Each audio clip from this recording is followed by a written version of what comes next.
اور یہ چیز جو ہے وہ پاکستان کو ٹیک اپ کرنی چاہیے. یہ ایسے نہیں ہو سکتا کہ جب انٹرنیشنل کمیونٹی ولنریبل ہو اور متاثر ہو القاعدہ سے تو ہم تو دنیا کی مدد کریں, اور جب ہم دہشت گردوں سے متاثر ہوں تو دنیا اس پہ خاموشی اختیار کرے. میں سمجھتا ہوں یہ چیزیں جو ہیں یہ اس کے اوپر ایک لارج کنورسیشن جو ہے وہ مزید افغان طالبان کو اکاؤنٹیبل ٹھہرائے گی. ہم نے تو مسلمان دنیا کو بتا دی ہے, ہم نے تو قطر اور ترکی کے ذریعے بتا دی ہے کہ افغان طالبان کی کیا سوچ ہے, اور یہ میسج باقی بھی عالم اسلام تک اور انٹرنیشنل کمیونٹی تک گیا ہے. لیکن اس کو ہمیں پراپرلی اکاؤنٹیبل ٹھہرانا ہے ان کو, اور یہ ان کو ایکسپوز کرنا ہے اس چیز پہ کہ ہم ایسی ریاست کے ساتھ نہیں چل سکتے جو یہ سمجھتی ہے کہ وہ تکفیر پہ بھی یقین رکھتے ہوں, وہ سمجھتے ہیں کہ باقی جو مسلمان ممالک ہیں ان کو وہ کافر کہتے ہوں اور ان کو مارنا یا قتل کرنا ان کے لیے ثواب ہو یا فائدہ ہو. میں سمجھتا ہوں یہ ہمیں اپنے لوگوں کو بتانا ہے کہ یہ نہ تو اسلام ہے نہ یہ تعلیمات ہیں اسلام کی, یہ بالکل ڈفرنٹ ایک پرورٹڈ قسم کی اسلامک تھاٹ ہے جو نہ تو مذہب میں کہیں پہ بھی نہیں ہے, اور ان کو ہمیں ایکسپوز کرنا ہے. میں سمجھتا ہوں اور اس سلسلے میں ہم نے کام بھی بہت کیا ہے, اور یہ خاص طور پہ ابھی جب ہم نے اس چیز کا فیصلہ کیا ہے کہ پاکستان ایک ہارڈ ریاست ہے, اور ہارڈ اسٹیٹ کسے کہتے ہیں, جو کہ اپنے جو سوورینٹی کو ہر قیمت پہ پروٹیکٹ کرے گی, جو اپنے جو رول آف لا کو امپلیمنٹ کرے گی, جہاں پہ پاکستانی ریاست اپنی رٹ اسٹیبلش کرے گی, جہاں پہ پاکستانی لوگ جو ہیں وہ اگر ان کو اس طرح کے خارجی حملہ کریں گے یا اس طرح کے خارجی جو اٹیک کریں گے تو ان کے خلاف ریاست ایکشن لے گی. وہ ماضی کا ٹائم بدل گیا ہے. دیکھیں اب ایسے نہیں ہو سکتا جیسے چیزیں پہلے. ڈاکٹر صاحب پھر یہاں سے آگے کیسے بڑھا جائے, کیونکہ پاکستان تو بارہا اپنا موقف دہرا چکا ہے کہ پاکستان امن چاہتا ہے, خطے میں دنیا میں امن چاہتا ہے, اور پاکستان نے جو افغان طالبان کے ساتھ اور پھر پاکستان کے درمیان جو مذاکرات بھی ہوئے اس میں ایک نکاتی ایجنڈا یہی تھا, موقف یہی تھا کہ افغان سرزمین جو ہے وہ پاکستان کے خلاف دہشت گردانہ کارروائیوں کے لیے استعمال نہ ہو. اسٹیک ہولڈرز بھی اپنا کردار ادا کرنے میں انہوں نے بہتر کردار ادا کیا. ترکی ڈیڈ لاک کو ختم کرنے کے لیے ایک اور موقع دینا چاہتا ہے, لیکن اس کے بعد ایسی کارروائیاں ہو جانا تو پھر یہاں سے معاملات آگے کیسے بڑھیں گے؟ دیکھیں اس کو مختلف لیولز پہ کام کیا جا سکتا ہے. پہلا لیول تو یہ ہو سکتا ہے کہ جس طرح پاکستان کے جو اسلامک گروپ ہیں, مختلف اسلامک جو اسکالرز ہیں, ان کو چاہیے اور انہوں نے کیا بھی ہے کہ ان کو چاہیے کہ وہ افغان طالبان کی سوچ کو ڈسکریڈٹ کریں. ماضی میں بھی کیا گیا, 1700 پاکستانی علماء نے جو ہے وہ ایک فتویٰ دیا تھا اور اس پہ ان کی جو سوچ ہے اس کے بارے میں یہ دہشت گردی کو کنڈیم کیا اور اس طرح کی سوچ کو کنڈیم کیا, اور پاکستانی جو علماء ہیں وہ اس کو نہیں مانتے. لیکن میں سمجھتا ہوں اس کو ایک پراپر پولیٹیکل ڈومین میں بھی لے کے آنے کی ضرورت ہے. تو ایک تو ہمیں دوبارہ گھر میں اس بحث کو شروع کرنا چاہیے پاکستان کے اندر کہ یہ سوچ کیسی ہے. دوسرا اس میں ہم نے, آپ کو یاد ہوگا کہ ایک ریلیجس ڈپلومیسی کا سہارا لیا تھا, پاکستان کے علماء کو بھیجا تھا, انہوں نے اس کو بھی ریجیکٹ کر دیا تھا. تیسرا میں سمجھتا ہوں کہ جیسے OIC کا پلیٹ فارم کو استعمال ہمیں کرنا چاہیے. وہ ایک ایسا پلیٹ فارم ہے جس پہ ہمیں یہ بتانا چاہیے کہ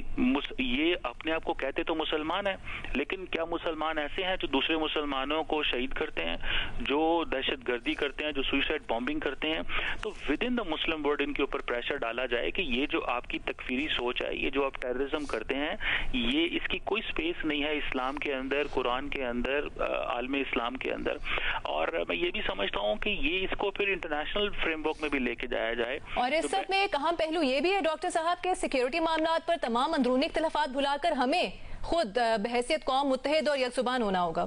یہ بہت امپورٹنٹ پوائنٹ ہے جس میں ہمیں یہ جو پولیٹیکل ڈسٹورشن ہے, دیکھیں جب پاکستان کے اندر کوئی